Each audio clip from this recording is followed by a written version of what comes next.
I'm about to say something that's going to make every Shield fan lose their minds, but somebody needs to have the courage to tell you the truth. Every single Shield reunion that WWE has given us has been nothing more than a cheap nostalgia cash grab designed to pop ratings during desperate times, and the fact that fans keep falling for it over and over again is exactly why WWE continues to insult our intelligence. These so-called epic reunion moments that everyone celebrates were actually some of the most manipulative, creatively bankrupt decisions in modern wrestling history, and if you stick around for this entire video, I'm going to prove it to you with facts that WWE doesn't want you to think about. Comment right now whether you think the Shield reunions were genuine storytelling or corporate desperation moves, because this is going to get controversial and I need to know if you're ready to hear the truth that destroys the nostalgia goggles everyone's been wearing. Don't click away because what I'm about to expose will change how you see these reunion moments forever, and trust me, you'll never look at the Shield the same way again. Let's start with the uncomfortable reality that nobody wants to acknowledge. The Shield was lightning in a bottle from 2012 to 2014, an organic phenomenon that changed WWE and launched three of the biggest stars of this generation. Roman Reigns, Seth Rollins, and Dean Ambrose were absolutely perfect together, their chemistry was undeniable, and their original run was must-see television every single week. But here's what makes me furious.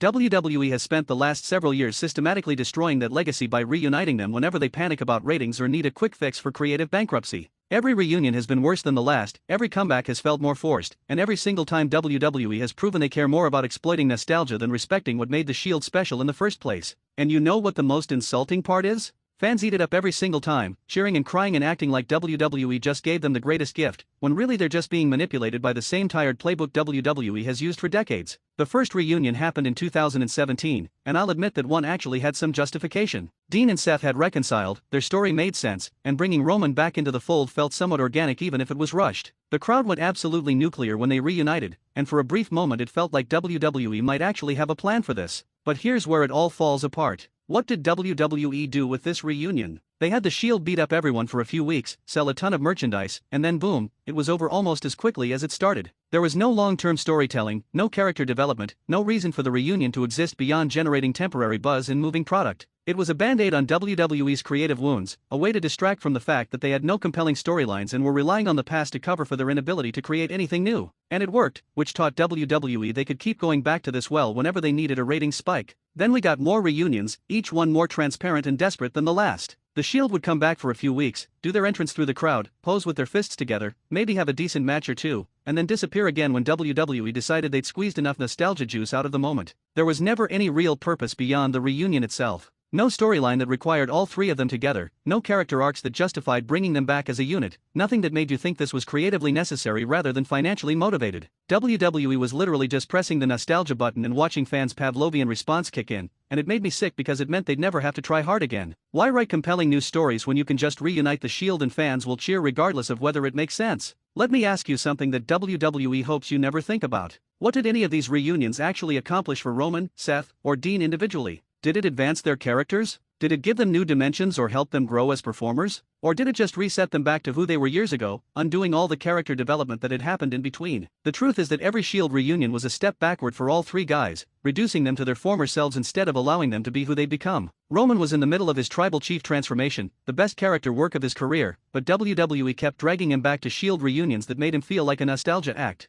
Seth had evolved into multiple different versions of himself, each one interesting in different ways, but reuniting the Shield made all of that growth feel temporary and meaningless. And Dean, who became Jon Moxley and proved he's better off away from WWE's creative prison, spent years being pulled back into Shield reunions that prevented him from establishing his own identity separate from the group. Here's what really exposes how hollow these reunion moments were. Compare them to other legendary faction reunions in wrestling history. When DX reunited, it led to compelling storylines and memorable feuds. When Evolution came back, it felt special because it was rare and purposeful. But the Shield reunions happened so frequently and with so little justification that they stopped feeling special almost immediately. WWE treated the Shield like an emergency glass to break whenever they needed a boost, and in doing so they cheapened everything the original run represented. Those epic reunion moments everyone loves to clip and share on social media? They're actually evidence of WWE's creative bankruptcy and their willingness to exploit fan emotions for short-term gains rather than building something meaningful for the long term. Now I can already hear the defenses forming in your head. People will say the Shield reunions were fun, that they made fans happy, that there's nothing wrong with giving people what they want. But that's exactly the problem with modern wrestling fans. You've been conditioned to accept scraps and call them feasts. You've been trained to celebrate WWE doing the bare minimum instead of demanding actual creativity and long-term storytelling. The Shield reunions were fun in the moment, sure, the same way eating junk food is fun in the moment. But they provided no nutritional value, no lasting impact, nothing that made WWE better or more interesting after the sugar rush wore off.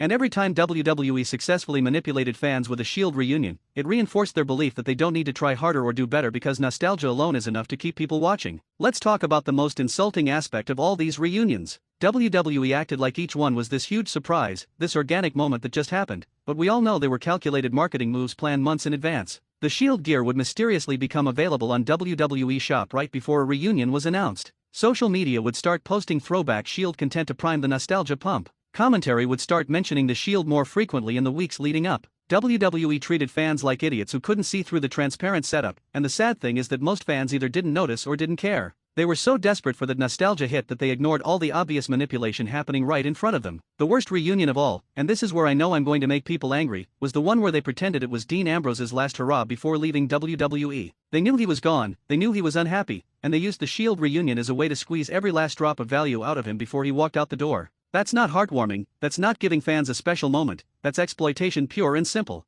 WWE used the Shield's legacy and the fans' emotional attachment to manipulate everyone into thinking Dean was getting a proper send-off, when really they were just trying to salvage their investment in him before he left for AEW. And it worked because fans cried and cheered and bought the Shield merchandise, never stopping to think about how cynical and calculated the whole thing actually was. You want to know why the Shield reunions were never as good as the original run? Because reunion by definition means going backward instead of forward. The Shield was revolutionary in 2012 because it was new, fresh, dangerous, and unpredictable. Three guys coming through the crowd, destroying everyone, operating as mercenaries with their own code. It was different from anything WWE was doing at the time, and that's why it connected so powerfully. But by 2017, 2018, 2019, every time they reunited, it was just a reminder of something that used to be great rather than something great in its own right. WWE was asking fans to relive the past instead of creating new memories, and that's the laziest form of entertainment there is. It's like watching a band play their greatest hits tour for the 10th time. Sure, you'll sing along because you know the words, but you're not experiencing anything new or exciting, you're just consuming nostalgia repackaged and sold back to you at premium prices. Here's the question WWE never wanted fans to ask. If the Shield was so perfect together, why did they keep breaking up? If these reunions were so organic and necessary, why did they always end so quickly and unceremoniously? The answer is simple but uncomfortable. WWE never actually cared about the Shield as a storytelling vehicle after the original run. They cared about the Shield as a brand, a merch mover, a ratings getter that could be deployed strategically whenever needed. The reunions weren't about giving these three performers a chance to recapture magic or tell new stories together. They were about WWE's bottom line, about moving units and generating buzz and keeping investors happy. Every single epic reunion moment that fans celebrate was actually a boardroom decision made by executives who saw the Shield as a valuable intellectual property to be leveraged, not as three human beings with a special chemistry that deserved to be treated with care and respect. And let's be brutally honest about something else. The Shield reunions were used to cover for WWE's inability to create new stars. Instead of building fresh factions that could capture that same lightning in a bottle, WWE just kept going back to the Shield because it was safe and guaranteed. Why take a risk on something new when you can just reunite the Shield and get an instant reaction?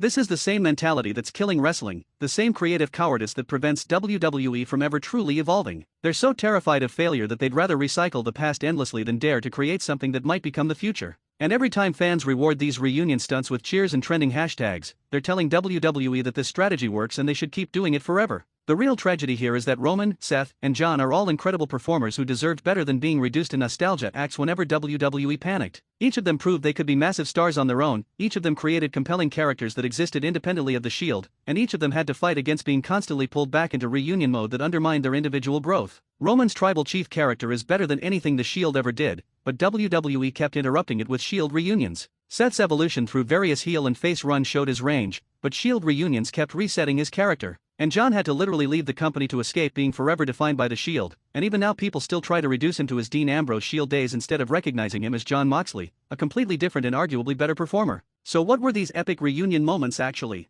They were manipulation. They were creative bankruptcy. They were WWE exploiting your emotions and nostalgia for profit while giving you nothing of substance in return. They were the wrestling equivalent of empty calories, designed to make you feel full in the moment while providing no actual nourishment. And the worst part is that they worked so well that WWE learned they never have to try hard again. Why bother creating the next Shield when you can just keep reuniting the original one? Why invest in long-term storytelling when you can get the same reaction from a quick nostalgia hit? This is what's wrong with modern WWE in a nutshell, and the Shield reunions are the perfect example of everything that's broken about their creative process. If you've made it this far, you're either furious with me or you're starting to realize I might have a point. Either way, I need you to comment below and tell me honestly whether you think the Shield reunions were genuine creative decisions or desperate corporate moves. Were they epic moments or calculated manipulation? Did they honor the legacy or cheapen it? Hit that like button if this video made you question the narrative you've been fed about the Shield reunions, subscribe for more brutally honest wrestling content that doesn't sugarcoat the truth, and share this with every Shield fan who needs a reality check. Because until fans stop rewarding WWE for taking the easy nostalgia path,